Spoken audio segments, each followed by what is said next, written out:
Bonsoir Monsieur le maire. Bonsoir. Cette soirée organisée par la France Insoumise de la Courneuve sur un sujet qui nous a tenu à cœur, le sujet de la paix et de la politique internationale de la France.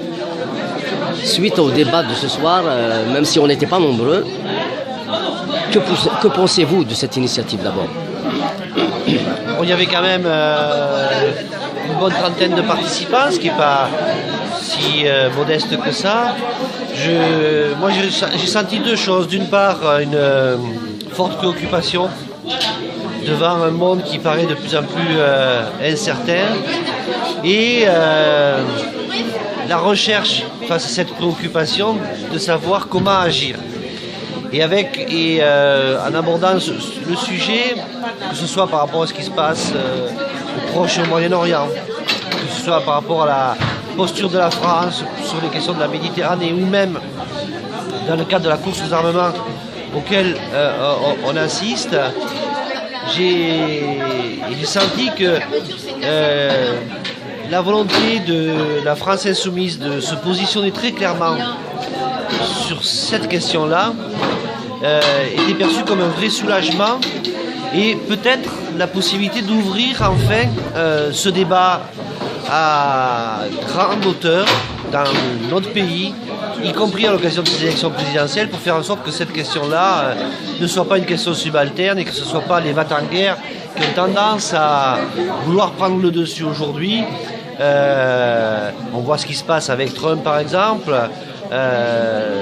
Et donc c'est plutôt ce sentiment-là que j'ai ressenti. Donc voilà, une soirée constructive et qui ouvre de beaux horizons.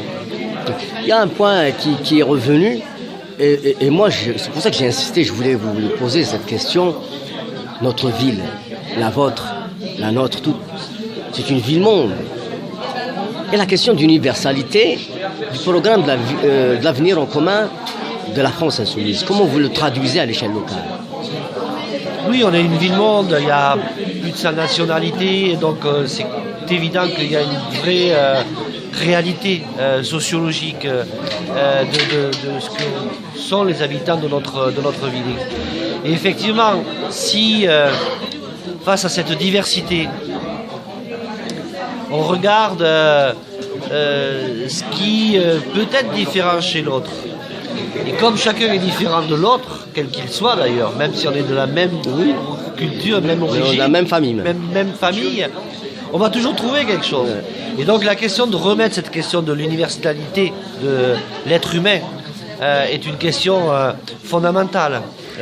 Sinon, je dirais, tout va être bon pour faire en sorte de diviser et de créer des conditions de nourrir encore des affrontements avec son voisin, et puis plus largement avec les autres peuples de notre planète.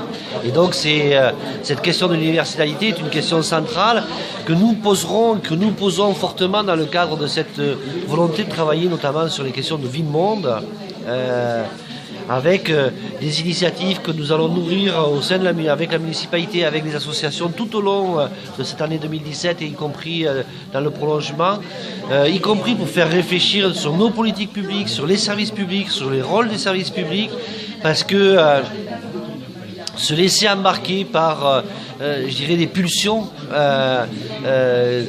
et donc les difficultés qui existent, c'est la pire des choses. Et donc appeler les gens à réfléchir, s'investir, et mesurer peut-être dans cet investissement combien ça peut être source de richesse et d'émancipation que de regarder l'autre différemment. Donc, une dernière question, monsieur le maire. Dans le programme de l'avenir en commun que j'ai décortiqué, que je suis en train de le bouffer, la question du populaire qui revient. Donc, dans mon intervention tout à l'heure, je parlais de cette culture, de l'éducation nationale. Doit-on remettre la culture, la rendre populaire, ou la laisser aux institutions? La culture par essence est populaire. Chacun est porteur. On est bien aujourd'hui qu'elle est politicienne même. idéologique. Bien sûr, mais la culture est populaire par essence. Chacun est porteur de culture.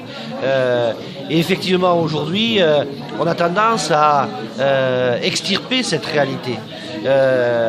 Parce que si on reconnaît cette réalité, ça nécessite que nous devons faire des efforts, que les institutions doivent faire des efforts pour permettre que cette réalité irrigue la société.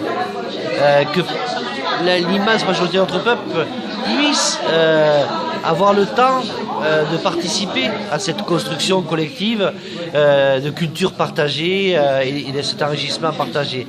Et donc, c'est parce que c'est un jeu de bataille de classe, au fond. La culture est un enjeu de bataille de classe. Et je dirais se poser en disant que oui, la culture est populaire, c'est un prisme nécessaire aujourd'hui pour bousculer les réalités et faire en sorte de sortir d'un élitisme qui est sclérosant et atrophiant pour notre société. Parce que c'est pas, je dirais, il y a des petits génies, on va dire les choses comme ça, de façon caricaturale, qui existent partout, y compris dans nos quartiers populaires. Et donc, c'est ça qu'il faut qu'on fasse exploser pour irriguer notre société et faire en sorte que notre société aille mieux. Je vous pose une question. La paix, vous la comparez à quoi? La paix, c'est le pilier ça doit être le pilier de notre société, tout simplement. Merci beaucoup, monsieur le maire.